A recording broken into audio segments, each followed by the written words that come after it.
This is the Palin Update on SarahNet Radio. I'm Kevin Scholla. All of you with just warm, patriotic, hard-working, all-American hearts. Aren't you proud to be American?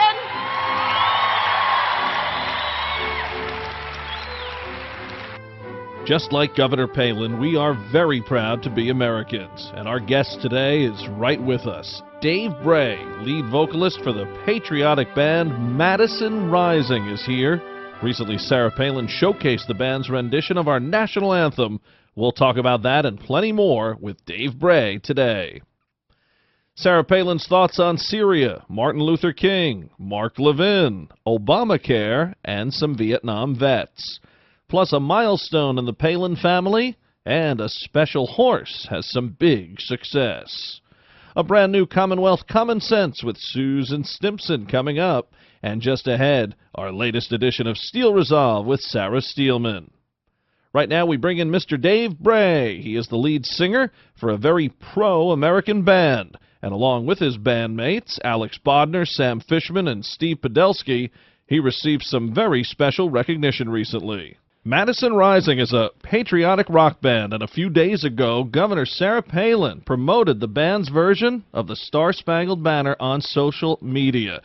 And we're joined today by the lead singer of Madison Rising, Dave Bray. Dave, welcome to the Palin Update on SarahNet Radio. Well, thank you very much for having us, and once again, we appreciate you guys getting behind Madison Rising, and once again, wanted to thank Sarah for putting us out there like that. It's awesome. Let's get a little background on the band. Where are you based, and how did you come up with the name? Well, we're based out of the Northeast, kind of tri-state area. Guys are from either Jersey, New York, or Pennsylvania. I myself am the Pennsylvania guy in the Pennsylvania category. I come from the hills there. But we actually got the name Madison Rising, named after the fourth president of the United States, James Madison, obviously author of the Constitution, Federalist Papers, Bill of Rights, that Madison. And we wanted to bring back, some of his beliefs, and it seems like Sarah's getting on board with some of that too. So it's, like I said, we've sort of thrown this thing out there to all kinds of people that are on our same political level. Sarah was included, and I'm glad that she realized, exactly what you can do with pop culture, great songs, great music to energize the youth and to reach out to them. What was your reaction when you heard Governor Palin highlighted Madison Rising on Twitter and Facebook? Were you completely surprised? I was actually sitting and having dinner at the airport, and I just picked up my phone and just looked at it real quick, and I looked down and I smacked my bass player, and I'm just like, "Is that for real?" And he goes, "I don't know, man." And then I looked down, it had I think quite a few thousand likes, and I said, "I think that's for real, man." So that was my reaction, and I started making some appropriate thank yous and just saying thanks. That is tremendous. I think that's been the reaction of a lot of us. Whenever she does go ahead and post something of ours, whether it be an article or a radio segment, or in your case a song, it's just you take a second look, a third look, and then before you know it, your phone blows up. Right. Well, speaking of the second, I think she would take another look at some of our other stuff. We have a song called "Right to Bear." It's all about the Second Amendment.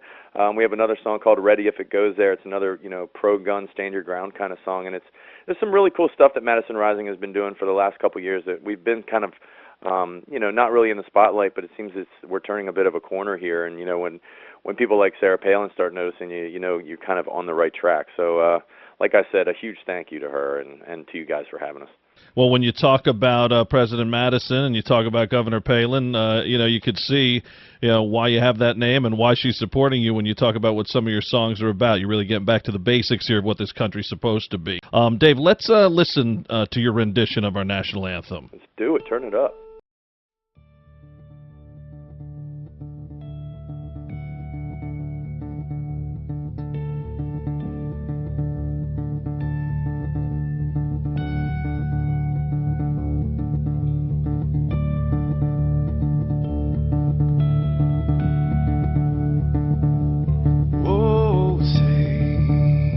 Can you see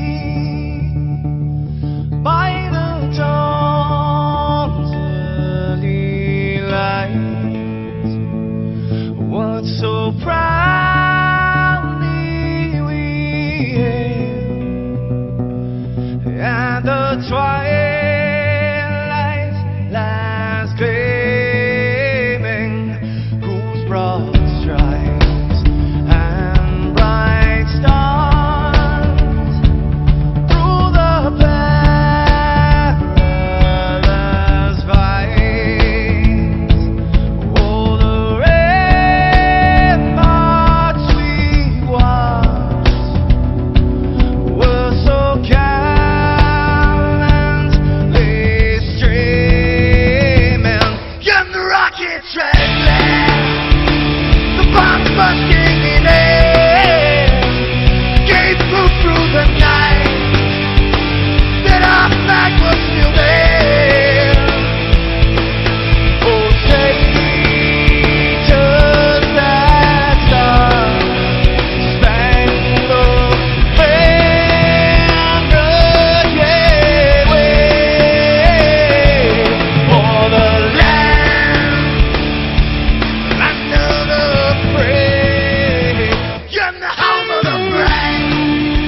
Well, that is just great. Gets you fired up. Let me ask you this.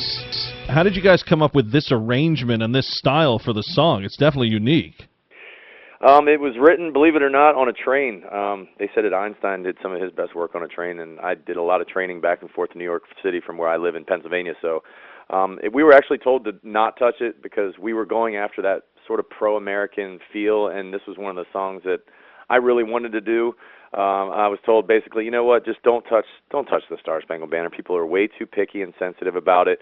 And I sort of just took it on by myself, and then one day I showed up at practice with this version, and we worked it into what it is. And yeah, I think it was less than a week and a half later, it was recorded, mixed, mastered, and released. So with a video. So I mean, everybody knew at that point in time that we had something special, and it's really, you know, I guess one of the greatest things about this song is that it really captures something about the American people and the way they feel today, and it captures not just one kind of group of people, but liberal, you know, conservative, young, old, veteran, non-veteran, for the war, against the war.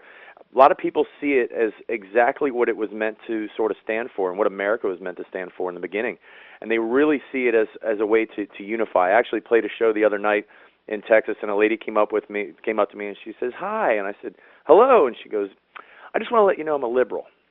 And I said, "Oh, okay, that's cool." And she's like, at the beginning, you know, she's like, "You were talking about soldiers and war and all this stuff in your set," and I said, yeah. I said, "That's kind of what we do. We pay homage to the troops, and we pay, you know, we wave the flag kind of high and proud." And she's like, towards the end of it, she's like, "I really realized that you guys have a very, very good message, and it's not just for one side or the other." And she's like, "I really, really dig it." And so we actually flipped the liberal at a show, and it was awesome. Well, and you know what, Dave? I think that's exactly the point we talked about earlier with Governor Palin saying infiltrating pop culture. We spoke about off the air a little bit. You know, that is exactly the point. So often people are preaching to the choir, and here, you know, you had a liberal come up to you and say, "Good job," and I think that's exactly what we need to do in many respects. Now, you talk about the song itself, the Star Spangled Banner. Governor Palin has said she still gets chills, and you know how many times she's heard it over the years, not only in private life but in public life. All the baseball games I do, I got to tell you, it never gets old. Every single night, you just get that feeling when it plays. So, I mean, you know, I can understand how you might have been a little trepidation there about worrying about how some would take it, but I think you're getting rave reviews. Cool, man. And that was the idea. That song has given chills for years. I mean, what better way to just bring it up, kick it up another notch, and really raise the hairs on your arms. And I give it the Dave Bray Goosebump guarantee to anybody who hasn't checked it out yet. Please go to MadisonRising.com or go to the Star Spangled Banner on YouTube and check it out for Madison Rising, and it will captivate you. The video is absolutely mind-blowing. You might even see somebody you know on there. So I can't stress enough that if you may have heard the song, but please check out the video. See that? We could get a hashtag going, the DBGBG, the Dave Bray Goosebump Guarantee. I like this. There you go. Yeah, I've got to get T-shirts made. it'll look a lot like CBGB at first glance. Somebody sell it out now. Right. Well, you know, Metallica said that a while back when they started to hit big. People said you sell out, and they said, yeah, we sell out the building every night. You know, I never understood that in this country. You know, it's okay to be good at what you do and also get a little reward for it. Absolutely. You know, this is high praise coming from Sarah Palin, because not only is she a patriot, of course, she's a music nut. Her cousin, our friend, J.D. Morgan, he's the lead man for a band called Missing Stateside, who also is a very pro-veteran like your band, and she also highlighted his Star Spangled Banner a few weeks back. The Palins named their youngest after Van Halen, so you're getting a compliment here not only for being a great American, but for being a good musician, too. Well, that's something, and you know, I'm also a Navy Marine Corps vet, so I kind of feel as though I have a right and a way to sing it with passion and with the true reverence behind it. And once again, it was never meant, you know, a lot of people we've gotten sort of a little feedback from saying, you can't do that to the song. But for the most part, like you said, it's been rave reviews. People get it. They understand that we do need to invigorate the youth and wake them up. And once again, if I get your listenership to please go to Madison Rising, check it out, or check out, you know, our Facebook or YouTube pages, MadisonRising.com, and you know, our Star Spangled Banner Challenge.com page as well, to see why exactly we did it. Because guys that were going out there and publicly saying that they didn't want this version anymore, and they didn't want anybody to listen to the Star Spangled Banner. They didn't want it played in schools. People were saying that, that our version of this country that gives so many people goosebumps is garbage. And that was one of the reasons that we kind of came out of the box swinging with this thing. And it's going viral, and it's cool, man. I hope we can reach our 5 million mark. That would be our goal. Now, you care so much about our military, and as you just mentioned, you have a personal connection. You were a Navy corpsman, or I guess corpsman, as our president would say. We're actually trying to do the opposite. We're trying to keep them alive. Right. Seriously, though, thank you so much for your service. You got it, man, and I appreciate all the things that you guys are doing to help us out, and all the other media outlets and social media people that have helped us out. It's been an interesting run over the last year. When we actually set this thing out in May, we tried to set a goal for 1 million hits by Election Day, and it turned out we got those 1 million hits on the exact day that it was written, September 14th. It was the actual anniversary, so it was like divine intervention. So now we set the goal for 5 million hits, and we wanted it by July 4th. We didn't get it by July 4th, but we are well on our way to hitting that September 14th mark. We're at 4,100,000 right now. All we need is a few more 100,000, and this thing could go right to 5 million again. And wouldn't it be crazy if divine intervention stepped in and put it there on September 14th for us? I think that would be pretty cool. Well, Sarah Palin says we need to infiltrate pop culture, and it is so encouraging to see bands like yours that are talented but also stand for something. And once again, Dave, before we let you go, how can people hear your stuff and learn more about seeing you perform? That's MadisonRising.com? Yep, absolutely. You want to check out Madison Rising, you want to find out what we're doing, where we're going to be, MadisonRising.com. Go to Facebook, like us, social media, Twitter, all those things. We're everywhere. We're just putting it out there, like I said, pro-American patriotic rock music that you can dig, your kids can dig, and that, you can get behind. And don't forget to check out our Star Spangled Banner on YouTube, and I really appreciate you having us on. Dave Bray, lead vocalist for Madison Rising. All the best, sir. Yes, sir. God bless. Head to MadisonRising.com for more information, and also check out StarSpangledBannerChallenge.com and help Madison Rising reach their goal, and in the process, show everyone that we still believe in this country and our national anthem. Word is getting out. Madison Rising recently performed at halftime of an NFL game between the Chargers and Niners. So let's keep spreading the word, MadisonRising.com. While the administration is trying to come up with every excuse in the book to why bombing Libya is a good thing, Sarah Palin took to social media and made all the sense in the world in just 5 words, saying, "Let Allah sort it out." Palin went on to write, "So we're bombing Syria because Syria is bombing Syria? And I'm the idiot?" Sarah Palin using that humor once again for a very serious message. We've had a musical theme on the show a lot of late, with Madison Rising today and Lee Greenwood a few weeks ago. We also had J.D. Morgan on recently, Sarah Palin's cousin and frontman for Missing Stateside.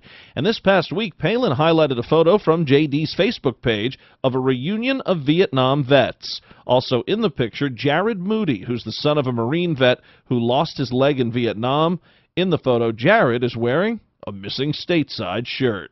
This past week marked 50 years since Martin Luther King's incredible I Have a Dream speech. Governor Palin wrote, "May his dream always be reality."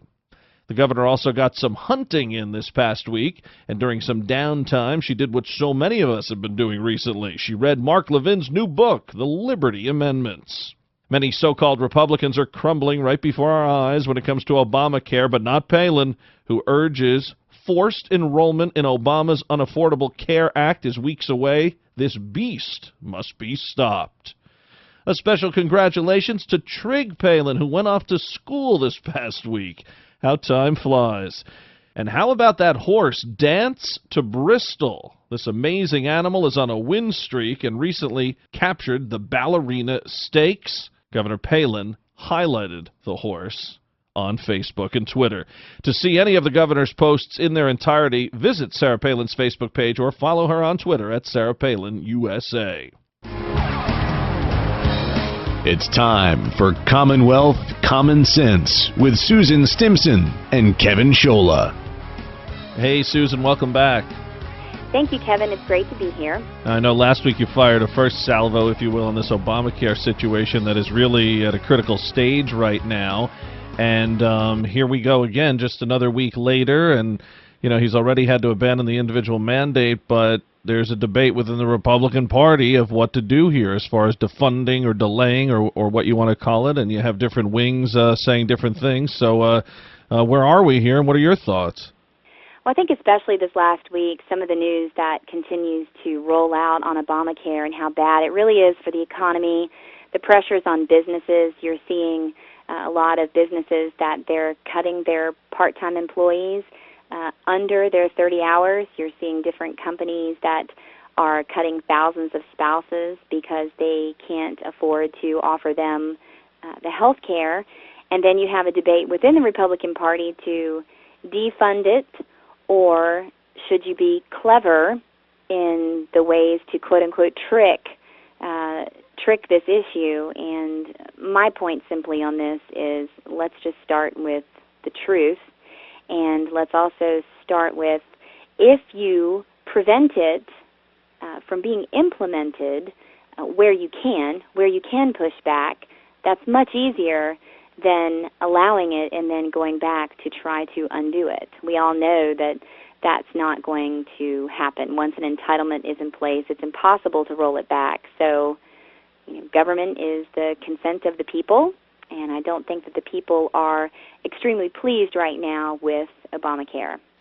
I agree with you 100%. It just sounds silly when they start to talk about, like you say, we're going to do this and that. It seems like there's a trust factor involved, or we're going to play Survivor here and outlast and outwit and outplay. But they've fallen into this trap before. It makes me think of George H.W. Bush with "Read My Lips." He really believed what he was saying and trusted the Democrat Congress, and you know how it goes with that. So. They really have to be careful here, and it's not just semantics. This is really a big choice to be made.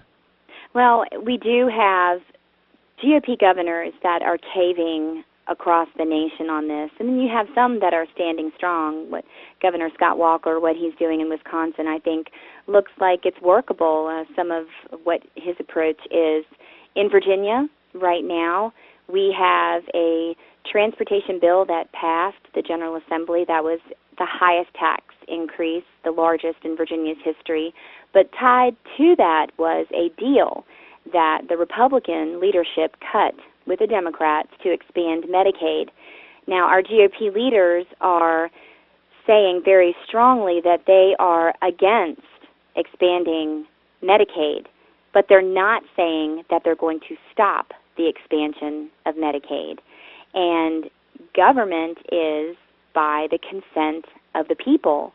The people have not consented to expanding Medicaid in Virginia because we have not had an opportunity to debate this issue within the legislature. You have to make your case. You have to build consensus. It's not easy, but that is the way that our laws are designed, and it's the way our government is supposed to function. But the actual law that was passed, there are 10 legislators that are going to make a decision on whether or not Medicaid is going to expand in Virginia. 5 senators, 5 members of the House of Delegates.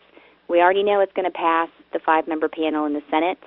And with the House of Delegates, if you look at the law that was passed, the budget language only allows the 10 legislators to certify that the reforms are possible. And it's not to have any discretion at all on the merits of the law. And if they certify that the federal government is allowing reforms, which those reforms aren't even defined, really, then expansion is automatic. And my point is you have to begin with truth. If you can't tell the truth on the little things, then certainly when we come to the big things, and you have to love your neighbor as yourself, and that begins with telling the truth. It's the highest responsibility of our elected officials. And if our people lose trust in their leaders and in their government, which I think we're seeing that across the nation, people are just really not trusting their government electeds much at all, then we have a real problem on our hands.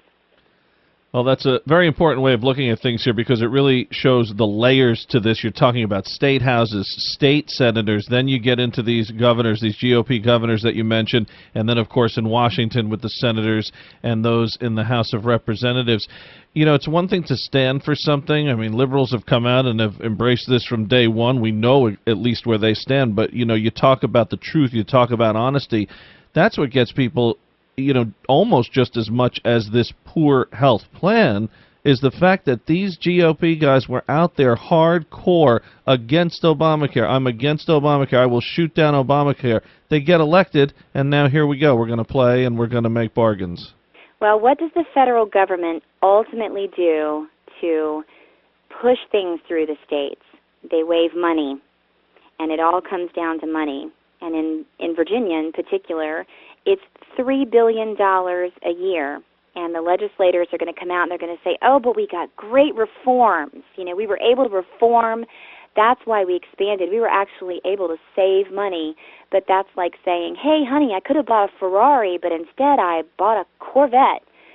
You're still spending money beyond what you would have spent. And it really does come down to money, I believe, in federal money that is being offered to the states.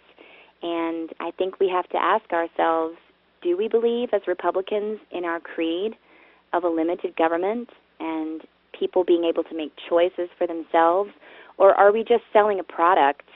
And for me, it is about fighting for those principles. And so I am going to speak strongly and just start with truth and just continue to speak it and at least educate people on what is happening and what we can do individually as people coming together as a group to put the pressure on this expansion of government to stop it. You got it, Susan. The money is waived and they worry about polls and re-elections and things like that instead of substance. Well said. Thank you so much, and we'll talk to you again next week. Thanks, Kevin. Susan Stimson in Virginia. More Commonwealth Common Sense next week. Now, our weekly commentary, Steel Resolve. Here's Sarah Steelman. Thanks, Kevin. The old schoolyard adage, sticks and stones will break my bones, but words will never hurt me, has come home to roost with Obama's year-old schoolyard threat against Syria. Apparently, Secretary of State Kerry laid the groundwork for military intervention in Friday's confusing statement. Kerry managed to talk for 20 minutes and not make a recommendation or definitive statement. Perhaps that is why he is a diplomat, or more accurately, it is typical Washington speak at work again. However, now President Obama's words about drawing the infamous red line are hurting him because he failed to back up a threat with any definitive action a year ago. Now, if one can read in between the lines of Kerry's circular statement, President Obama has decided to use sticks and stones to prove that he is the toughest guy on the playground. Unfortunately, it's a little late for an action that he has telegraphed to the enemy at the expense of real American lives. Lack of leadership has plagued Obama's presidency, and the handling of the Syrian crisis is just another example of how an indecisive leader undermines our credibility and safety as a nation. There's another old adage made popular by Theodore Roosevelt that perhaps President Obama should remember. Speak softly and carry a big stick. This is Sarah Steelman for SaraNet Radio. Tune in again next week for another segment of Steel Resolve right here on the Palin Update. The Palin Update, including Commonwealth Common Sense and Steel Resolve, is on demand and available for download, so just head to SaraNetRadio.net, pick the show you want to hear, and you can listen anywhere, anytime. Well, that'll just about do it for this edition of the Palin Update on SaraNet Radio. Visit SaraNetRadio.net for continuing coverage of Governor Palin. Also, follow along on Twitter at SaraNet Radio, at Kevin Scholla, at Susan B. Stimson, and at Sarah_Steelman. We're on Facebook, too, so like SaraNet Radio and like Kevin Scholla. And Palin Patriots, our feature on SaraNet.net. You can check out all the writings from our great panel of contributors, including Martha Zoller. And I'm doing some writing for Breitbart News. Go to Breitbart.com and search Kevin Scholla. I want to thank Sarah Steelman, Susan Stimson, and everyone here at SaraNet Radio. Thanks to Dave Bray of Madison Rising, and thank you for listening today. Please be sure to join us again next time for another edition of the Palin Update. I'm Kevin Scholla. Have a pleasant day.